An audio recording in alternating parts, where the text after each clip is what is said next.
Welcome to Pyke's Pantry's YouTube channel. We are in Arizona this weekend. I'm here looking at their tower garden that we planted several months ago. And as you can see right here, we have a pretty big tomato plant with a little few tomatoes. Over here we have a cauliflower, and there's a sad looking eggplant back here that the wind in the last few days has really beat up quite a bit.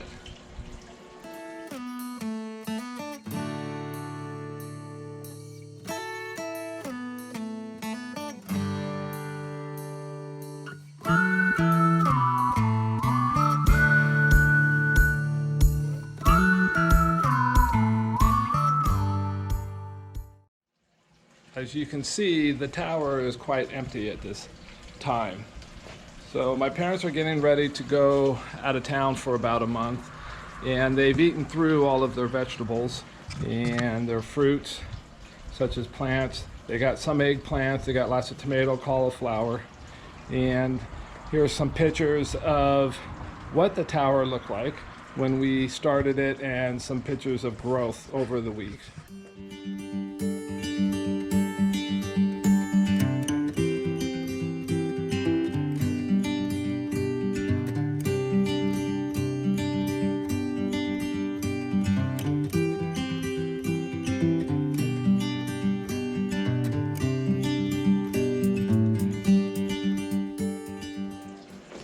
So what I'd like to talk about today is some secrets of how to be successful with a tower garden. It's a fantastic way to grow plants here in their backyard. When you purchase a tower garden, they don't give you a user's manual as to, over time, things to think about. The first one being that now in Tucson here, it gets to be about 105 degrees, and the plants really need water all day long. So when you get into those hot months, you need to turn your tower on all day long when the sun's out and it's really beating down hot. After hours, in the evenings, when it's cooled down, the 15 minutes on, 15 minutes off does very well. The shade at times, as you can see from our tower garden here, that we have the wheels in the base that we bought with that, so that it can be pushed in and out of the shade. We use this pillar here to go in and out so that we can control how much sun is hitting it and really helping out. Some things I've learned over the last couple of years is these clips are really nice to use. If you have plants that are in pots, like we sell or we grow in our indoor grow area, no water builds up on them. You can put them in and just slide your pods in, and it holds them very well. And we use them in San Diego as well. We still use some of the net pods, but this one here has never had a net pot in it. We've always just used the clips. And as you can see, some of the pictures that we've shown does very well. And you can buy those from Tower Garden. Another item, as you saw before, is these little foam caps.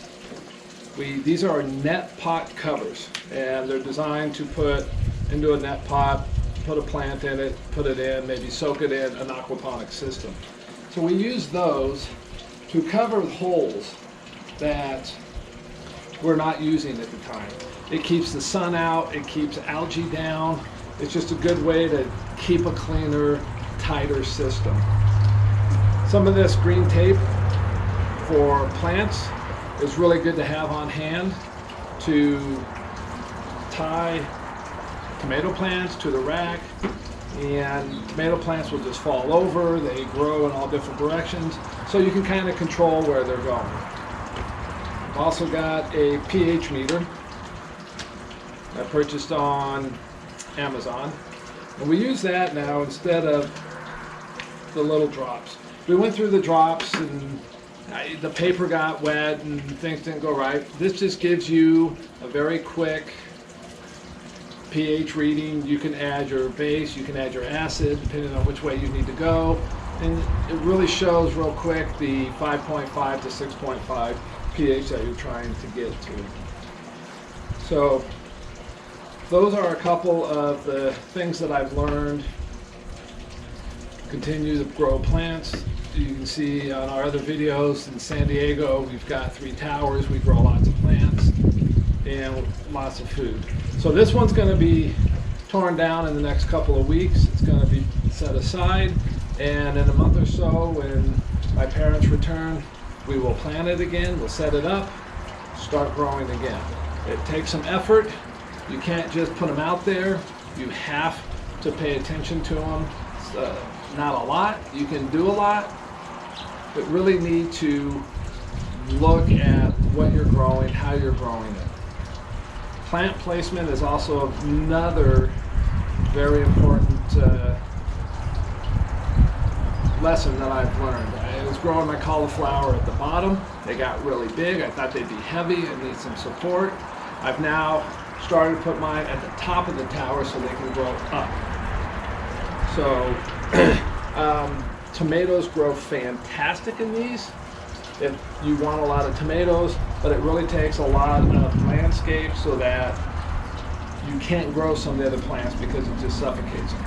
So we've started to do our tomatoes in potted plants and grow the vegetables and lettuce and bok choy, what we need for our towers and what we like to eat at home.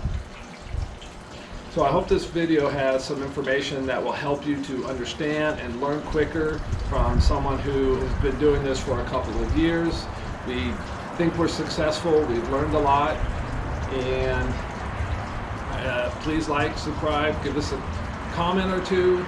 Tell us what you need us to do for you. If you've got questions on the tower gardens, we're more than happy to respond, post a short video, and help you out.